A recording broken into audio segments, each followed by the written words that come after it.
Now, I read a book on my break last month that really shook me, made me think, as they say, affected me. The first word of reassurance to some of you who get very suspicious when people start talking about religion. I am not a Christian. I'm safe. You can hear it from me. Although it's actually wrong, I think, I feel that I need to say it, when in fact most Christians still, most Australians rather, still are Christians, but are made to feel in these anti-Christian times they're actually a persecuted minority. They're best shut up. Anyway, to this book. It's called Christianity, the Urgent Case for Jesus in Our World. And why it really forced me to think again is about why I'm not a Christian, is A, that it's written by one of our best journalists, Greg Sheridan, foreign affairs writer of the Australian newspaper, and B, is how he writes this. The first half, he covers the life of Jesus as a man who actually did exist. That's absolutely clear. But he covers him as a journalist should, by checking the sources. And what's amazing is how many of the sources there really are. Greg Sheridan joins me now. Greg, as you know, I was texting you while I was reading this, saying, Greg, this is the best thing you've ever written. This has really, made me think, to put it in a really pathetic way.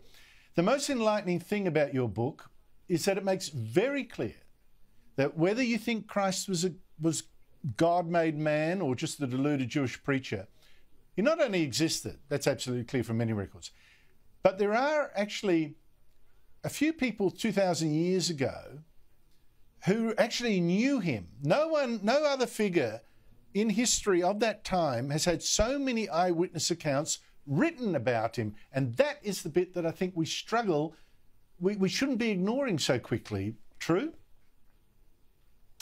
Well, Andrew, that's right. But look, first of all, I'm just thrilled that you like the book. That's absolutely wonderful, Andrew, and if I scrape through on a late decision to the pearly gates after a few million years in purgatory, the judgment might be, well, you had a benign influence on Andrew Bolt. That might be the last thing that gets me there.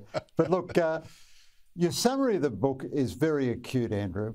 The last book I wrote, God is Good for You, was The Rational Case for Belief in God. This book, Christians, the Urgent Case for Jesus in Our World, is the rational case for the belief in the New Testament. And the more you look into the New Testament, the more historical evidence there is that it's all true. Now, that doesn't prove the resurrection or the miracles are true, but it does prove that Jesus lived, he was crucified, his first disciples were who they said they were. The Gospels were written within one lifetime at the most of Jesus being around. It's almost certain that John and one of the others was written by actual apostles. Luke says how he came to research his book and write it. The confirming evidence is everywhere. Every archaeological discovery we make confirms everything in the New Testament. The Dead Sea Scrolls confirmed the accuracy of the Jewish life that the New Testament described.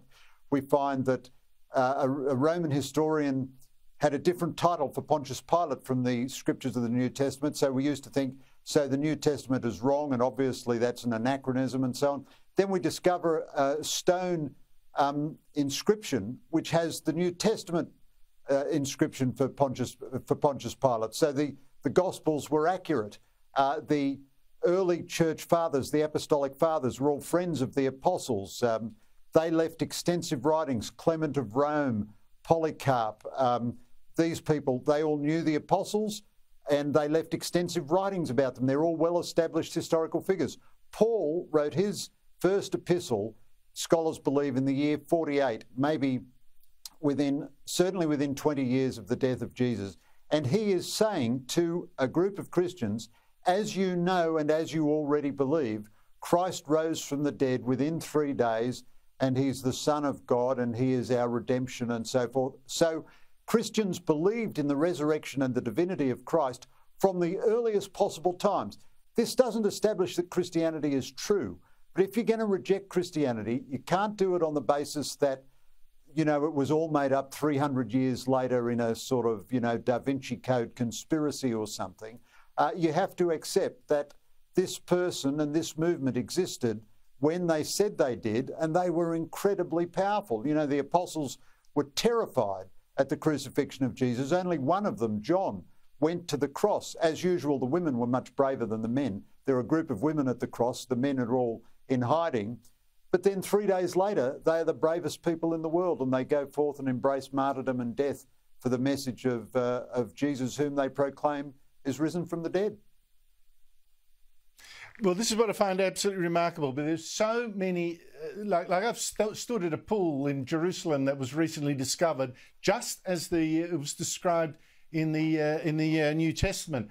And the thing is, whether you believe what they think they saw or not, they describe what is very much in their memories, and that's what you can't ignore. You can't say it was all made up 100 years later. That's what.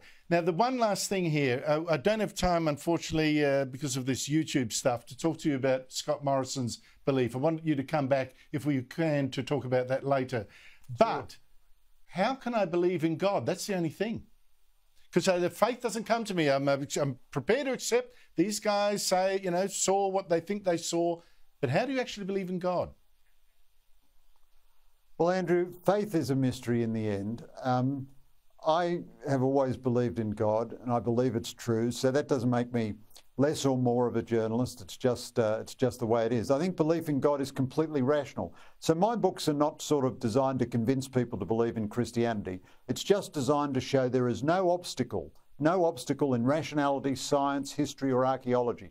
Now, the most important thing, and you paid me a wonderful compliment by saying I wrote about it like a journalist. The best thing is just to read the Gospels and the epistles with an open mind as a journalist. So start with the Gospel of Luke, then read the first letter of John, the letter of Galatians. You read them, they speak to you so powerfully. And the account of the crucifixion, it's so graphic, it's so immediate, and it's so real. It is, Greg. I need to pick up on something you just said that I'd forgotten, and there was a point I wanted to make.